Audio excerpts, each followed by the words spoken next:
Banyak orang sudah makan sehat, sudah puasa juga, tapi kok tetap gampang lelah, gampang stres, dan tetap susah fokus. Masalahnya bukan di makanan atau puasanya, tapi di cara dia bernafas. Hai teman-teman, saya Kang FD. Tahun depan usia saya 60. Kita bahas pelan-pelan ya, bahasanya sederhana agar mudah dimengerti, tapi tetap ilmiah. Apa yang saya jalani ini bukan sekedar teori, tapi perjalanan dari kondisi sakit sampai membaik dan dikonfirmasi lewat hasil laboratorium. Kalau sebelumnya kita bahas pola makan dan pola puasa di episode 9 dan 10, bagi yang belum nonton silahkan klik di sini ya. Sekarang kita bahas sesuatu yang kita lakukan setiap detik, yaitu nafas. Saya menyebutnya pola nafas Darmawan Healthy, pola ketiga dari Pancapola Darmawan Healthy. Kita sering berpikir, selama masih bisa bernafas, udah cukup. Padahal tidak sesederhana itu. Cara kita bernafas menentukan kualitas energi dalam tubuh. Analogi sederhananya ya, makanan itu bahan bakar. Nafas itu api. Kalau apinya kecil, energi tidak akan optimal. Kalimat kuncinya adalah kita tidak kekurangan oksigen, tapi kita kekurangan kemampuan menggunakan oksigen. Mari kita bahas Bohr effect. Jadi, masalah kita itu bukan sekedar oksigen masuk, tapi apakah oksigen itu bisa dipakai oleh sel kita? Saat CO2 seimbang, oksigen lebih mudah dilepas ke jaringan. Artinya, nafas pelan dan terkontrol justru lebih efektif daripada nafas cepat. Anggap saja, oksigen itu tamu, CO2 itu kunci. Kalau kuncinya pas, tamu baru bisa masuk ke dalam sel kita. Coba sekarang, tarik nafas pelan lewat hidung, lalu buang perlahan. Kalau terasa lebih tenang, itu bukan sugesti. Itu artinya sistem saraf Anda yang berubah. Kenapa bagi para ahli hisap ya, bukan ahli hisap, itu beda bidangnya. Merokok itu terasa menenangkan. Bukan hanya karena faktor nikotin, tapi karena pola nafasnya. Mereka tarik dalam, buang perlahan. Ini memperlambat nafas dan mengaktifkan sistem saraf tenang. Masalahnya, ada banyak zat toksik di dalam rokok tersebut.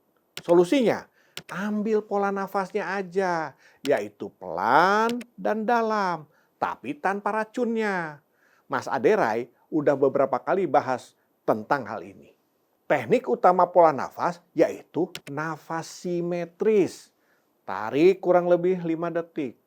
Buang kurang lebih 5 detik lewat hidung. Kenapa hidung? Menyaring, menghangatkan, dan menghasilkan nitrik oxide. Kuncinya pelan, stabil, ritmis. Saya berikan contoh ya. Tarik nafas, buang. Tarik nafas, buang. Ayo sama-sama, terakhir. Tarik nafas, buang. Berapa kali sehari, Kang? Bebas, sesuai kebutuhan. Kalau saya, 5 kali sehari. Sekarang, apa hubungannya saraf-vagus dengan pola nafas? Saraf-vagus itu jalur utama ketenangan tubuh. Menghubungkan otak, jantung, paru, dan organ lainnya. Kalau aktif, detak jantung lebih stabil. Tubuh masuk ke dalam mode recovery. Nafas pelan adalah cara paling sederhana untuk mengaktifkannya. Masalah kesehatan modern bukan hanya karena pola makan atau karena jarang puasa aja, tapi karena tubuh terlalu sering dalam mode stres dan jarang masuk mode tenang. Dengan nafas yang benar, oksigen lebih efektif, detak jantung stabil, hormon stres menurun. Hasilnya lebih tenang, lebih fokus, energi lebih stabil. Penelitian mendukung hal ini. Breathing Practice and Autonomic Function dari Frontier in Physiology tahun 2020. Sekarang saya sampaikan kondisi yang relate ya. Misal, kita lagi kena macet parah, atau pasangan kita lagi ngambek, atau kita lagi burn out. Ada dua pilihan. Kalau kita ikut marah atau malah stres, otak, terutama bagian hipotalamus, mengaktifkan HPA axis. Hormon kortisol dan adrenalin meningkat. Tubuh masuk mode fight or flight.